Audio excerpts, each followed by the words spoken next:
माता रानी दोस्तों, मैं नीता आपके अपने चैनल नीता विक्रम में आपका स्वागत करती हूँ।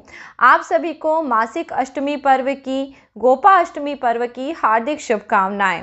आप सभी के जीवन पे गौ माता श्री कृष्ण भगवान का आशीर्वाद सदैव बना रहे एवं माँ लक्ष्मी की कृपा हो, इसलिए कमेंट सेक्शन में जय माता रानी, जय श्री कृष्णा अवश्य लिखिए।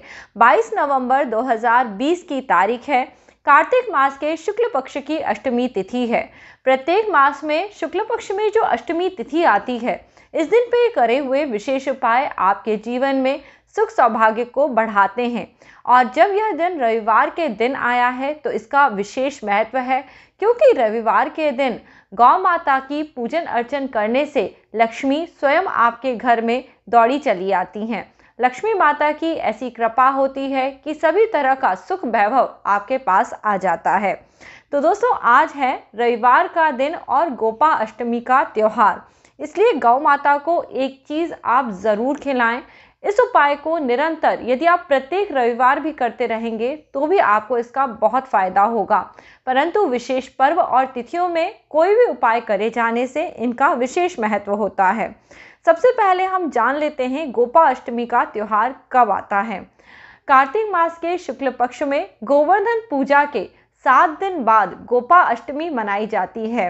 इस दिन पे भगवान श्री कृष्ण के लिए नंद बाबा ने बहुत ही बड़ा उत्सव करा था। जब कृष्ण जी थोड़े से युवा अवस्था में आ गए, जिसको पौगंड अवस्था भी कहते हैं, तब नंद महाराज ने गाय और श्री कृष्ण जी के लिए एक समारोह करा, जिसके बाद से श्री कृष्ण भगवान ने गायों को चराने के लिए ले जाना प्रारंभ करा। इस दिन पे गायों को स्नान कराने से आपके सभी तरह के जो भी पाप कर्म होते हैं उनका नाश होता है और आपके जीवन में सुख और वैभव बढ़ता है।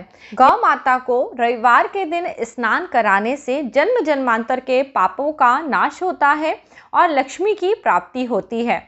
ऐसा स्वयं लक्ष्मी जी के एक मंत्र के द्वारा बताया गया है।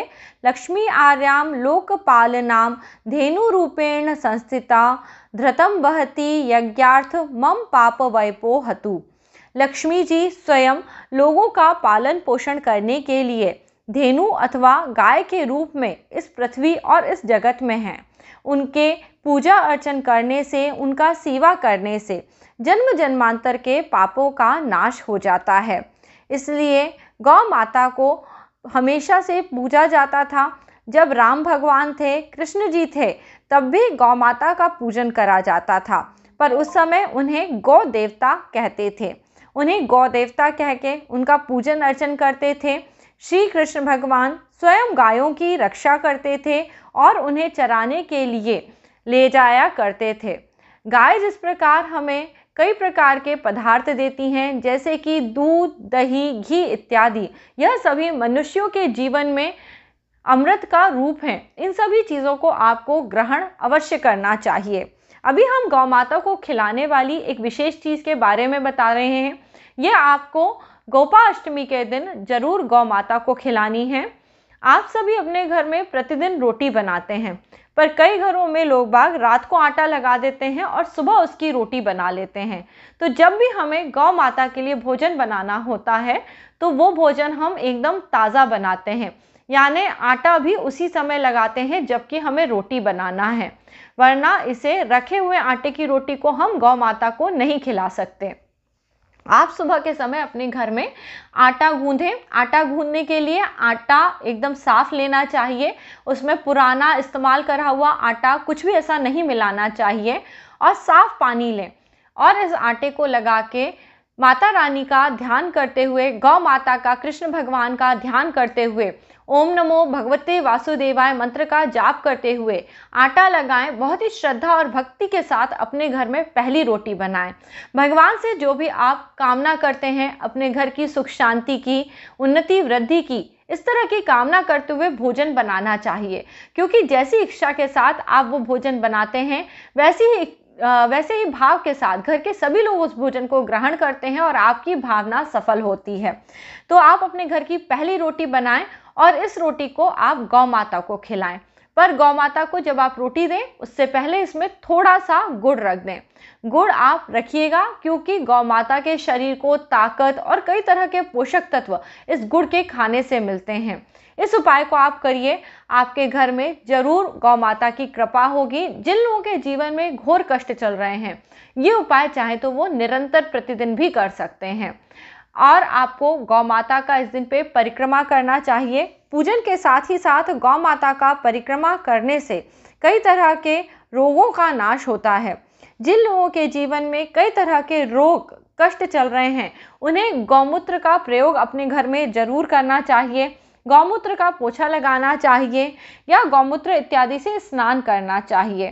इस दिन पे यदि आप सामर्थ्यवान हैं, आपके पास थोड़ा पूंजी है, तो आपको गौ माता के लिए कोई श्रृंगार का सामान लेके उन्हें गौ माता को भेंट करना चाहिए। गौ माता को आप घंटी दे सकते हैं, उन पे चढ़ाने वाला कपड़ा आप उन्हें दे सकते हैं। वरना आप गौ माता की जहाँ पे सेवा होती है, जैसे गौशाला, संस्थान इत्यादि में कुछ दान जरूर करें, जिससे गौ माता की सेवा हो, उन्हें दवाइयाँ मिले, उन्हें इंजेक्शन इत्यादि मिल पाए। गौ माता को रोटी खिलाते वक्त कई लोग एक बहुत ही बड़ी भारी गलती करते हैं, वो आप भूल के भी नहीं करिएगा। गौ माता की रोटी को पन्नी में रख के गौ माता के सामने डाल देते हैं, तो गौ माता पन्नी और रोटी साथ साथ खा जाती हैं। इसके कारण उनकी अंतड़ियों में कई तरह के पॉलीथीन के कारण इन्फेक्शन होते हैं और उनकी तबीयत खराब हो जाती है। तो जो लोग भी गौ माता की रक्षा करते हैं, गौ माता का पूजन अर्चन करते हैं, उन्हें हमेशा गौ माता को रोटी अच्छे से खिलानी चाहिए या भोजन अच्छे से देना चाहिए। आपको इस दिन पे गौ माता के आसपास ज़रूर जाना चाहिए। केवल गौ माता के पास जाने से भी आपके जीवन के कई तरह के कष्टों का नाश हो जाता है। ऐसा कहते हैं, जो मनुष्य किसी प्रकार का पूजा पाठ नहीं भी करता, परंतु यदि वह अपने जीवन में गौ सेवा कर रहा है, तो कहीं ना कहीं उस पर ईश्वरीय कृपा होगी और उसे ईश्वर का प्राप्ति अवश्य होगी। यह उत्सव बरसाने, मथुरा, वृंदावन, ब्रज और कई जगह पे बहुत ही धूमधाम के साथ मनाया जाता है। गौ माता का पूजन करा जाता है, गौ माता की आरती करी जाती है। श्री कृष्ण भगवान का भी पूजन अर्चन करा जाता है और आरती करी जाती है। इस उत्सव के मनाने के साथ ही साथ आपको इस दिन पे भी तुलसी माता का पूजन अपने घर में जरूर करना है, क्योंकि कार्तिक मास चल रहा है। तुलसी माता का पूजन करने से आपको उत्तम फलों की प्राप्ति होगी। कार्तिक मास में सुबह के समय जल्दी उठ के स्नान करने से श्री विष्णु का आशीर्वाद आपको प्राप्त होता है। सुबह के समय जल्दी उठिए, स्नान करके सूर्य देव को जल अवश्य दे दीजिए। यह सभी उपाय करने से आपके जीवन में जिन लोगों को नौकरी संबंधी दिक्कतें हैं, कई तरह की परेशानियां चल रही हैं, वह सभी दूर हो जाएंगी। आप सभी अपने जीवन में अपने आसपास के लोगों के बारे में कभी भी कुछ भी बुरा भला ना कहा करें। ऐसा करने से आप ये जो पूजा पाठ, पुण्य कर्म, अच्छे कर्म करते हैं, तो आपके जो कर्म होते हैं उनका फल समाप्त हो जाता है। कई लोग मुझे कमेंट करके बताते हैं कि लंबे समय से उपाय करने के बावजूद उन्हें अच्छे रिजल्ट नहीं मिल रहे हैं, और अच्छे रिजल्ट न मिलने का यही कारण है कि आप लोगों में नुक्स निकालते हैं, उनकी बुराइयां करते हैं। फिर यह आपका जो पूजा पाठ है यह अपने आप खत्म हो जाता है। इनके कोई भी शुभ परिणाम आपको नहीं मिलेंगे। कोई आपके बारे में जरा सा बुरा कह देता है, आप उसकी बुराई का पूरा पोटला खोल के बैठ जाते हैं। ये ऐसा कार्य मत करिए। सुबह के समय उठिए, सूर्य नारायण को जल दीजिए, ओम खगोलकाय स्वाहा इस मंत्र को बोलिए और दिन भर का अपना कार्य सुचारू रूप से करिए। देखिएगा आपके जीवन में आपको इतना मान सम्मान, इतनी तरक्की मिलेगी कि कोई आपको रोक नहीं सकता। कोई चाहे भी तो क्या सूरज के उजाले को ढक सकता है, आप ये सोच के देखिए।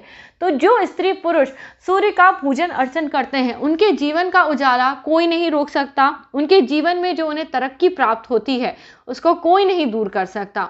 तो प्रतिदिन आप रविवार से शुरू कर सकते हैं। आज गोपाष्टमी का त्यौहार है, मासिक अष्टमी भी है, तो इस दिन से आप शुरू करिए और प्रतिदिन आप सूर्य को अर्घ अवश्य दीजिए।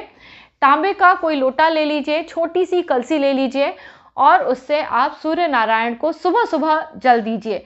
6 बजे से लेकर 7 बजे के बीच में आप सूर्य देव को अवश्य जल दें और ओम खगोलकाय स्वाहा ये मंत्र आप 11 बार बोलें, 108 बार बोलें, जितनी आप में शक्ति है उस हिसाब से पूजन अर्चन करें और अपने नियमित कार्य करिए। देखिएगा जिन लोगों को कोई भी नौकरी संबंधी परेशानी, व्यवसाय की परेशानियां चल रही हैं, दूर हो जाएंगी।